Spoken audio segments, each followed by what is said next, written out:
일론 머스크가 갑자기 긴급 라이브를 유튜브 채널에서 진행했습니다. 요즘 정말 말도 많고 탈도 많은데요.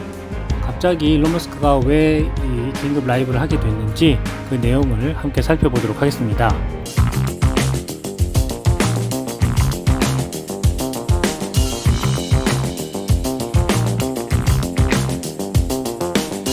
테슬라 주가가 50% 넘게 폭락하면서 주주들은 도지를 그만두고 이제 그만 테슬라로 돌아오라 하고 이야기를 하고 있습니다. 기업인이 정치에 참여하는 것이 얼마나 큰 리스크를 지는 것인지 잘 알고 있기 때문이죠. 물론 그만큼 레버리지 효과도 누릴 수 있지만 정치라는 활동이 언제든 기업을 위험에 빠뜨릴 수 있는 영향력을 갖고 있기 때문에 특히나 염려가 되는 것입니다. 일론 머스크의 정치적 활동으로 인해서 일론 머스크에 반대하는 사람들이 테슬라 차와 쇼룸 등의 테러를 하는 모습들도 나오고 있죠. 앞선 블로그에서 설명드렸었는데요. 그러다 보니까 걱정이 더 많이 되는 것입니다. 최근 법원에서 일론 머스크의 도치 활동에 대해서 문제를 제기하기도 했습니다.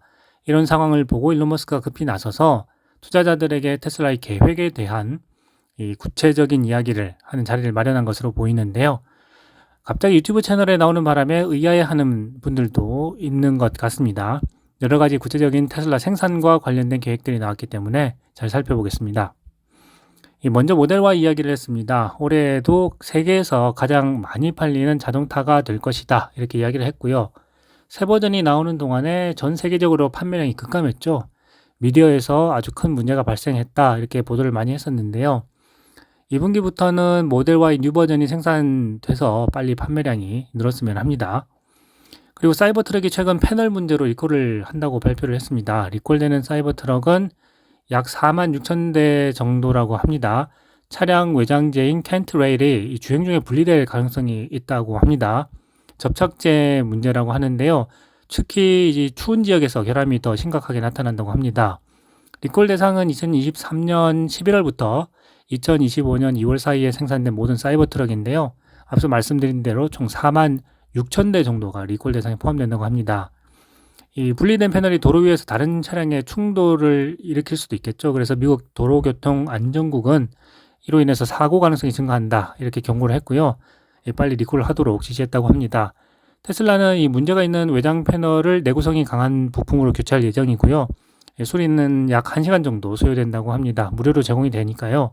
이번에 빨리 리콜이 처리되고 생산 속도도 다시 올렸으면 합니다. 사이버트럭이 충돌 테스트에서 최고 등급인 5스타를 획득했다고 합니다. 이 전면 충돌 테스트에서는 운전자 보호는 5스타고요. 동승자 보호는 4스타를 기록했다고 합니다. 시속 35마일, 약 50km 혹은 60km 사이에 이 고정된 장벽에 차량이 정면으로 충돌하는 상황을 시뮬레이션 한 것인데요. 이때 이렇게 해서 운전자를 보호하는 것은 5스타 안전, 그리고 동승자 보호는 4스타 안전 레벨을 취득했다고 하고요. 측면 충돌 테스트에서는요, 이 시속 38.5마일, 약 62km로 이동하는 장벽이 차량의 측면에 충돌하거나 시속 20마일, 약 32km로 차량이 고정된 기둥에 부딪히는 상황을 재현을 해서 안전 테스트를 한다고 합니다. 전복 위험 평가에서는 12.4%의 전복 가능성으로 4스타 등급을 받았다고 하고요. 이 다른 대형 픽업 트럭, 포드의 F150이나 이 쉐보레 실버라도 등의 전복 위험은 약 19% 이상인데요. 이것보다 이제 낮은 수치라고 합니다. 이 사이버트럭은 그래서 이 다른 모델과 동일한 첨단 운전자 보조 시스템을 탑재하고 있어서 이 능동적으로 안전 기능에서 높은 성능을 보여주었다고 하고요. 그래서 이번에 안전 등급에서 5스타를 취득할 수 있었다 이렇게 이야기를 했습니다. 그리고 테슬라 세미 트럭이 본격 생산될 계획이 잡혔다고 합니다. 테슬라는 네바다주 리노에 위치한 새로운 세미트럭 공장에서 2025년 말부터 본격적인 생산을 시작할 예정이라고 합니다. 그리고 2026년 초, 그러니까 내년 초부터 대량 생산이 본격적으로 확대될 계획이라고 하고요. 이 영상에서 이 세미트럭이 이 빈 공장을 다니는 모습이 나왔었는데요. 이 공장의 주요 구조물, 그러니까 벽과 지붕이 건설된 모습이 나오게 되었습니다. 현재 내부에는 이 설비, 또 설치 작업이 진행 중이라고 하고요. 연간 최대 5만 대 세미트럭을 생산할 수 있는 능력을 갖출 것이라고 합니다. 세미트럭은요, 이 4680 배터리 셀을 이제 적용한다고 하고 단일 충전으로 최대 500마일, 800km까지 주행이 가능하다고 합니다. 디젤 트럭 대비해서 총 소유 비용이 훨씬 낮아서 물류기업들에게 아주 매력적이라고 합니다. 처음에 펩시코가 초기 고객으로 들어왔었죠. 그래서 지금 시범 운영을 통해서 차량 성능을 검증하고 있는데요. 하루에 이 800마일 1300km를 운행하면서 긍정적인 반응을 보여주고 있다고 합니다. 테슬라는 이 세미 트럭이 물류와 운송 산업에서 혁신적인 변화를 가져올 것으로 기대하고 있는데요. 특히 자율주행 기술하고 결합되게 되면은 더 큰 가치를 창출할 것으로 기대하고 있습니다. 그리고 일론 머스크가 가장 강조한 부분은요, FSD 소프트웨어였습니다. 로보택시 서비스 론칭을 위해서 하루빨리 완성돼야 할 부분인데요. 투자자들이 올해 가장 기대하고 있는 부분이기도 하죠. 일론 머스크는 현재까지 700만 대의 차량을 생산했고 2026년까지는 1000만 대가 생산될 예정이라고 했습니다. 그래서 내년 말이 되면은 도로에 1000만 대의 테슬라 전기차가 돌아다니게 될 것인데요. 그때부터가 정말 중요하다 이렇게 이야기를 했습니다.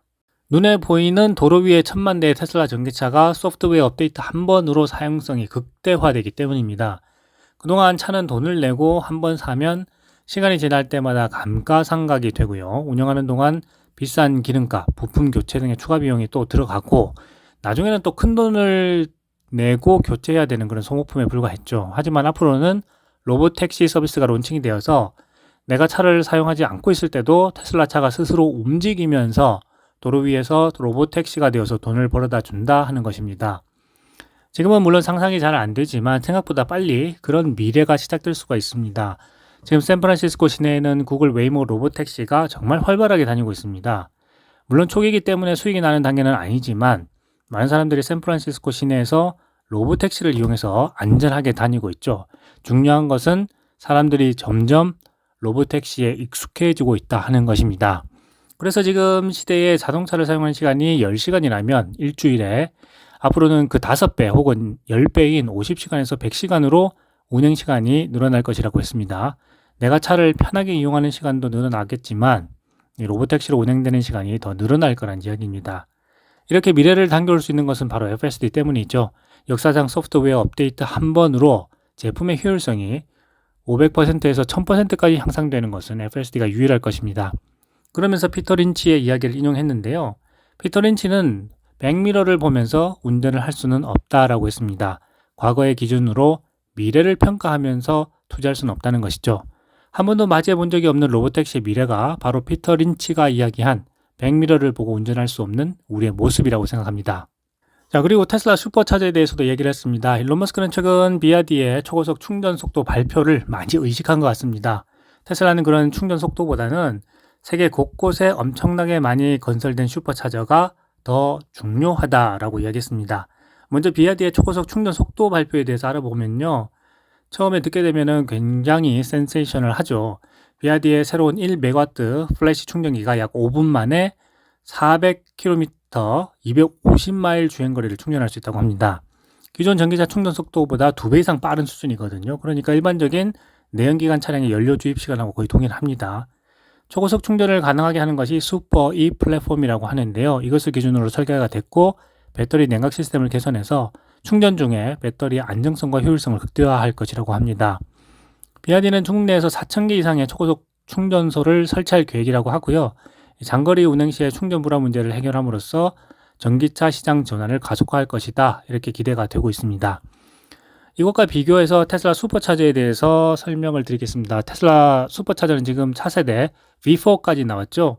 테슬라의 V3 슈퍼차저는요, 최대 250kW 출력으로 15분에 약 320km, 200마일 충전이 가능한데요. 이 B4 차세대 슈퍼차저는 최대 350kW 출력으로 충전 속도를 개선했다고 합니다. 테슬라는 기존 배터리 플랫폼과 고속 충전을 지원하는 인프라를 지속적으로 개선하고 있는데요. 앞서 세미트럭에 대해서 말씀드렸었는데 이 세미트럭은 최대 1.2메가와트 출력의 메가차저를 통해서 별도로 초고속 충전을 지원한다고 합니다. 그래서 테슬라의 슈퍼차저에는요, 앞으로 이 메가차저가 별도로 추가 건설될 것으로 생각이 됩니다. 테슬라는 현재 전 세계적으로 7,000개 이상의 슈퍼차저 스테이션 하고요, 65,800개 이상의 충전 커넥터를 운영하고 있다고 합니다. 점점 늘어나는 속도가 빨라지고 있죠. 그리고 타 브랜드에도 이 접근성을 확대하고 있죠. 그래서 글로벌 EV 시장에서 경쟁력을 점점 강화하고 있는 것이 테슬라 슈퍼차저다. 이렇게 이해하시면 될 것 같습니다. 그리고 테슬라 하드웨어 4.0에 대해서도 설명을 했는데요. 이 자율주행하고 운전자 보조 기능을 대폭 향상시키기 위해서 설계한 차세대 플랫폼이 바로 하드웨어 4.0이죠.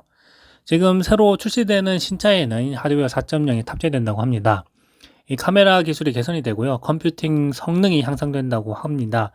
특히 이 센서와 레이더 기술이 더 발전됐는데요. 이 HD 레이더, 고해상도 레이더를 다시 도입해서 비나 안개, 눈과 같은 악천 후에도 물체를 더 정확하게 감지할 수 있다고 합니다. 그리고 시스템 내 중복 설계를 통해서 한쪽 노드가 고장이 나더라도 차량이 안전하게 작동할 수 있도록 보장한 것이 이 하드웨어 4.0의 장점이라고 하겠습니다. 이러한 것과 동시에 일론 머스크는 테슬라가 개발한 슈퍼컴퓨터 도조를 현재 FSD 훈련에서 약 5% 정도 사용하고 있다 이렇게 이야기를 했습니다. 나머지는 엔비디아의 GPU로 구성된 클러스터 이 코르텍스를 사용하고 있죠. 그런데 앞으로 테슬라가 계속해서 이 가성비 좋은 도조를 발전해서 늘리게 되면요, 이 가성비가 점점 더 좋아질 것으로 예상이 됩니다. 테슬라 도조 슈퍼컴퓨터는 자율주행, 인공지능 기술을 위한 딥러닝 모델 훈련을 목적으로 테슬라가 설계한 맞춤형 슈퍼컴퓨터입니다. 이 도조가 특히 중요한 것은요, 이 FSD와 자율주행 훈련을 가속화시키기 때문입니다. 테슬라 차량에서 수집된 이 실시간 주행 데이터를 처리하는데 AI 모델 훈련 속도를 높이고요. 이를 통해서 소프트웨어 업데이트 주기를 단축하고 더 안전하고 똑똑한 자율주행 차량 개발이 가능해지기 때문입니다. 또한 엔비디아에 의존하고 있는 것을 감소시키겠죠. 그리고 향후에 자율주행과 로보택시를 지원하면서 더 빠르고 정밀한 AI 훈련으로 자율주행 기술 상용화를 위해서는 도조의 역할이 그 어느 때보다도 중요하다 이렇게 이해하시면 될 것 같습니다. 향후 계획으로는요, 테슬라는 2025년 말까지 도조 시스템을 더 확장해가지고요, 최대 13 엑사플롭스를 온라인에서 배치할 계획입니다. 차세대 D2 칩 개발도 진행하고 있다고 하는데요. 이것은 정보 흐름의 병목 현상을 줄이고요, 효율성을 더욱 높이기 위해서라고 합니다. 테슬라 도조는요, 자율주행 기술 발전에 있어서 중요한 전환점으로 평가받고 있습니다. 이를 통해서 AI 훈련 속도를 혁신적으로 개선하고 비용 효율성을 극대화하고 있는 것이죠. 그래서 이제는 자율주행에서 벗어나서 테슬라의 휴머노이드 로봇에도 적용되고 있습니다. 일론 머스크는 옵티머스에 대해서 아주 많은 시간을 할애해서 이야기를 했는데요. 이제 22 자유대의 손을 가진 옵티머스를 생산하기 시작했다라고 했습니다. 인간과 점점 비슷한 수준의 옵티머스를 생산하고 있다는 것이죠. 대량 생산을 위한 프로토타입을 올해 만든다고 이야기를 했는데요. 이 프리먼트 생산이 시작되었다고 하고요. 올해 오스틴에서도 시작된다고 합니다. 올해는 5,000대 생산을 목표로 하고 있다고 합니다. 내년 중순에서 말부터는 테슬라 통전경을 벗어난 외부 환경으로 투입될 수 있을 것이라고 했는데요. 올해 5,000대가 생산된다면 정말 획기적인 턴어라운드가 될 것으로 보입니다. 테슬라의 주가가 폭발적으로 성장하려면 바로 이 옵티머스가 얼마나 빠르게 생산되고 높은 성능을 보여주느냐 하는 것이 중요하다고 생각됩니다. 하루빨리 옵티머스가 나와서 테슬라 공장에서 훈련을 받고요. 내년에는 외부 고객에게도 판매할 수 있었으면 합니다. 테슬라 사이버캡으로 넘어가서요, 정말 중요한 것은 얼마나 빠르게 대량 생산을 하는가 하는 점입니다. 빠르게 대량 생산되어야 원가를 낮출 수가 있겠죠. 일론 머스크는 테슬라 사이버캡이 5초에 한 대 생산된다고 합니다. 테슬라 차량은 현재 약 35초에 한 대씩 생산이 되는데요. 생산량을 7배나 늘릴 수가 있겠죠. 생산 라인을 완전히 바꿔야 할 텐데요. 과거 인베스트 데이에서 이야기했던 대로 공정의 효율성을 극대화시키겠다는 이야기입니다. 자, 마지막으로 테슬라 에너지 비즈니스에 대해서 이야기했습니다.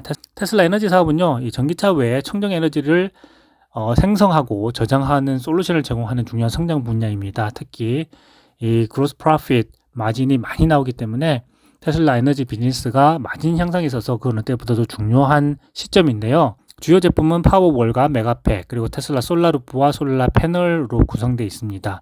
메가팩이 가장 핵심 시스템입니다. 대규모 에너지 저장 시스템이죠. 이 유틸리티와 산업용 고객을 대상으로 하고 있고요. 전력망을 안정화시키는 것이 가장 중요할 때 이 메가팩이 쓰이고 있습니다. 그리고 재생 가능 에너지를 통합해서 한 개의 메가팩은 최대 3메가와트시의 에너지를 저장할 수 있고 출력할 수가 있습니다. 2024년에는 총 31.4기가와트시의 배터리 저장 제품을 배치를 했는데요. 2023년 대비 113% 증가한 수치입니다. 2025년에는 이 배치량이 최소 50% 이상 증가할 것으로 예상되고 있어서 올해 이 에너지 비즈니스에서 마진이 얼마큼 나오는가가 이 테슬라에 있어서는 정말 중요한 시기다 이렇게 볼 수 있을 것 같습니다. 2024년 에너지 사업 매출이 101억 달러, 전년 대비 67% 증가했으니까 2025년에도 이 급격한 성장을 이뤄낼 것이라고 보고 있습니다. 향후에 이 에너지 사업 부문에서 연간 배치량을 크게 늘리고요. 매출을 지속적으로 확대하고 또 인공지능 기반의 에너지 관리 시스템을 개발해서 효율성을 높이게 된다면 마진율은 더욱더 향상될 것으로 보입니다. 일론 머스크는 그래서 2027년에 에너지 비즈니스에서 나오는 이익이 자동차 비즈니스에서보다 훨씬 더 커질 거라고 이야기했는데요. 향후에 이 테슬라 에너지 비즈니스가 얼마나 빨리 성장하는가가 테슬라가 에너지 기업 그리고 더 나아가서 AI 기업으로 인정받는데 중요한 기준이 될 것 같습니다. 일론 머스크가 오늘 갑작스럽게 이렇게 나와서 이렇게 많은 이야기들을 했습니다. 긴급 라이브를 유튜브 채널에서 진행하면서 정말 말도 많고 탈도 많은 시점에 등장을 했는데요. 테슬라 주가가 50% 넘게 폭락하면서 주주들이 토지를 그만두고 테슬라로 제발 돌아와라 하는 이야기를 하고 있는 그런 시점입니다. 기업인이 정치에 참여하는 게 얼마나 큰 리스크인가 우리가 잘 알고 있죠. 그만큼 레버리지 효과도 누릴 수 있겠지만 이 정치라는 활동이 언제든 기업을 위험에 빠뜨릴 수 있기 때문에 특히 염려가 되고 있는 시점입니다. 이러한 시점에 이 테슬라 주주로서 일론 머스크에게 바라는 것은요, 조금 더 이제 안정적으로 기업을 운영하기를 바라고 대외적으로도 이런 모습을 보여주는 것입니다. 2025년에 큰 성장을 할 것으로 생각을 합니다. 그렇지만 전기차 부분에서 중국의 추격이 정말 빠르죠. 뿐만 아니라 휴머노이드 로봇에서도 정말 중국의 휴머노이드 로봇 기업들이 우후죽순으로 쏟아지면서 경쟁을 통해서도 발전하고 있습니다. 이런 경쟁에서 이기려면요, 집중하는 수밖에 없겠죠. 그래서 2025년은 그 어느 때보다도 중요한 순간이라고 생각을 하는데요. 이 시기에 테슬라 경영에 집중하면서 테슬라가 한 발짝 더 성장할 수 있게 일론 머스크가 잘 이끌어줬으면 합니다.